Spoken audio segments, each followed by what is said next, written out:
pour poursuivre la discussion, Georges Mercier, analyste et doctorant en sciences politiques à Sciences Po Paris, est avec nous. Bonjour, Georges. Bonjour, Antoine. Une intervention qui laissera certainement des traces. Est-ce que ça s'inscrit dans le cadre de cette nouvelle stratégie nationale qui avait été annoncée là, au début du mois de décembre? Je pense qu'il est très clair que les États-Unis, sous Donald Trump, n'ont plus aucune patience pour les justifications traditionnelles d'opérations à l'étranger. Par le passé, ces Américains s'ingéraient dans plusieurs pays du monde, par exemple en Libye ou en Irak. On le faisait en évoquant certaines valeurs. Là, ce qui a été fascinant hier dans la conférence de presse de Donald Trump, c'est à quel point ces valeurs-là, la démocratie, les droits de l'homme, l'état de droit, bon, que voudrez-vous? Secondaire. Non pas seulement secondaire, mais carrément tue. Parce que Donald Trump a été très clair. Il dit ce qui nous intéresse là-bas, c'est le pétrole, c'est le pétrole, c'est le pétrole. Et peut-être éventuellement corriger une injustice, parce que Nicolas Maduro demeurait, et ça, il faut le préciser pour les auditeurs, un homme qui n'avait pas un passé très reluisant et qui n'était pas le meilleur leader du Venezuela possible non plus. Évidemment, cette attention renouvelée vers l'Amérique du Sud, elle est sur toutes les lèvres aux États-Unis, à tout le moins sur toutes les lèvres de l'administration Trump. Depuis le début du 19e siècle, les années 1800, les États-Unis considèrent que l'Amérique du Sud, c'est leur chasse gardée. C'est une région du monde qui, sinon leur appartient, et dans laquelle ils devraient avoir le dernier droit de regard. C'est eux qui peuvent dicter quelle politique on adopte là-bas. Cela étant dit, on a essayé de contrôler cette région-là de différentes manières. Et là, ce qu'on a vu en fin de semaine, c'est une intervention militaire très claire, très assumée, qui vient un peu rappeler à tous les autres pays de la région qui est le chef dans cette région-là. Et je vais faire une autre analogie. Les Américains se sont un peu comportés comme une mafia le ferait, où en enlevant Nicolas Maduro, c'est un peu comme si un chef mafieux, dans une ville quelconque, incendiait un restaurant pour dire à tous les autres commerçants, regardez, j'ai une volonté, vous devez m'écouter. Si vous ne m'écoutez pas, voilà ce qui va arriver. Et j'ajoute un dernier point, c'est exactement ce que Marco Rubio a dit, le secrétaire d'État, hier dans la conférence de presse. Il a dit, plusieurs personnes pensaient que nous n'étions pas sérieux. Bien, voilà ce qu'il en coûte de ne pas écouter la volonté des États-Unis. On fait d'ailleurs référence dans les différentes conférences de presse à l'hémisphère ouest, également à la doctrine Monroe. Donald Trump l'a dit à la blague hier, la doctrine Monroe. C'est le nouveau visage des États-Unis? La configuration mondiale est un peu particulière. À la fin des années 90, les États-Unis étaient une hyperpuissance. C'était le pays le plus puissant du monde. Et il y avait ce genre de rêve-là où ils pourraient imposer leur volonté un peu partout sur la planète.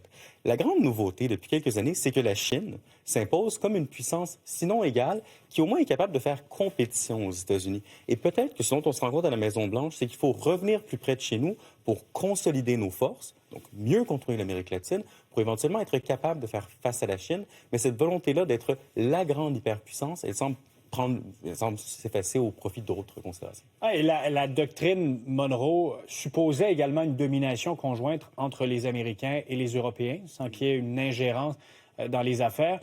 Cette fois-ci, on voit clairement un affaissement, pour le moins, des Européens et clairement un retrait complet de l'Europe dans la sphère américaine. Oui, à la base, la doctrine Monroe, l'idée, c'était de dire que les puissances européennes n'avaient plus le droit de faire du colonialisme en Amérique latine.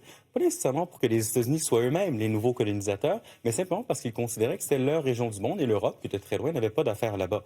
Là, ce qu'on voit toutefois, c'est ce que la Maison-Blanche appelle le corollaire Trump à la doctrine Monroe, c'est qu'on se donne le droit d'intervenir militairement, économiquement, peut-être même au niveau des agences de renseignement, dans ces pays-là, dès lors qu'il y a une décision qui ne nous plaît pas.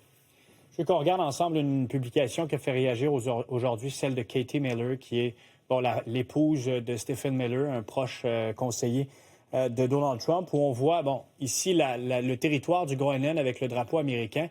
On écrit bientôt. Quel est le ressenti des Européens aujourd'hui, selon toi? Est-ce qu'on est sur un pied d'alerte?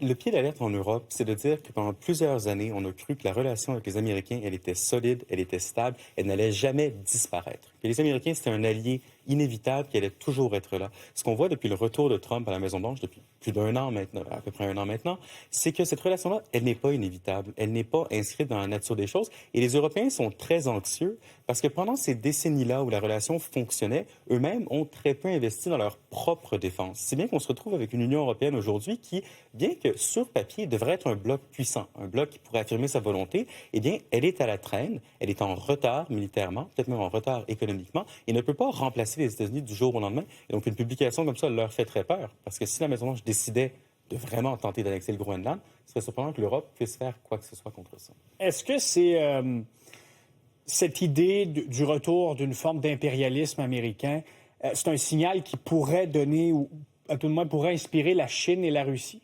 Ben, c'est ça la grande question, parce que plusieurs observateurs hier, samedi, se sont dit, vous savez quoi, c'est la meilleure nouvelle possible pour Vladimir Poutine, pour Xi Jinping, parce que si les Américains ont le droit d'aller capturer le leader d'un pays souverain et de déclarer, comme Trump l'a fait, que désormais ils allaient le contrôler, comment, on ne sait pas trop encore, et pourquoi est-ce que Vladimir Poutine ne pourrait pas prendre l'Ukraine? Pourquoi est-ce que Xi Jinping ne pourrait pas prendre Taïwan? Je pense que la grande différence ici, puis pour pas peut-être faire d'analogie trop rapide, c'est que les Américains ont des intérêts pour Taïwan, qui produit beaucoup de semi-conducteurs. Les Américains ont des intérêts pour l'Ukraine, qui produit éventuellement des métaux rares. Donc, c'est pas clair que la situation au Venezuela se traduira là-bas.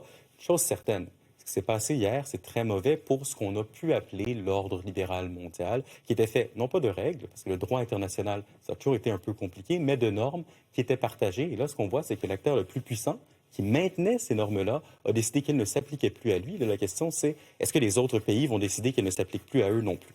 Georges Mercier, analyste et doctorant en sciences politiques à Sciences Po Paris. Merci, Georges. Merci, Marc-Antoine.